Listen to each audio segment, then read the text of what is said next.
বর্গের কোন বর্ণ সময়ের ধ্বনি হচ্ছে মহাপ্রাণ?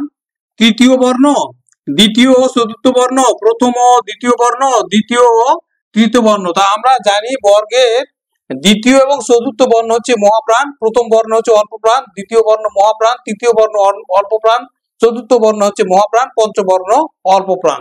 তাহলে উত্তর হচ্ছে বর্গের দ্বিতীয় এবং চতুর্থ বর্ণ হচ্ছে মহাপ্রাণ। ও কোন ধরনের স্বরধ্বনি? ও হচ্ছে যৌগিক স্বরধ্বনি। ও হচ্ছে যৌগিক স্বরধ্বনি, যেমন অ প্লাস রস্ব আছে এটার মধ্যে, অ প্লাস রস্ব সমান হচ্ছে ও। বন্ধন শব্দের সঠিক অক্ষর বিন্যাস কোনটি? তা আমরা জানি বন্ধন আমরা দুইবারে উচ্চারিত করা, দুইবারের চেষ্টায়। তো এই জন্য বন্ধন অক্ষর আছে দুইটি, বন আর ধন। খ নাম্বার উত্তর। বাংলা বর্ণমালায় অর্ধমাত্রার বর্ণ কয়টি? বাংলা বর্ণমালায় অর্ধমাত্রার বর্ণ হচ্ছে 8টি। ভাষার ক্ষুদ্রতম একক হচ্ছে কি? ভাষার ক্ষুদ্রতম একক হচ্ছে ধ্বনি। নমস্কার।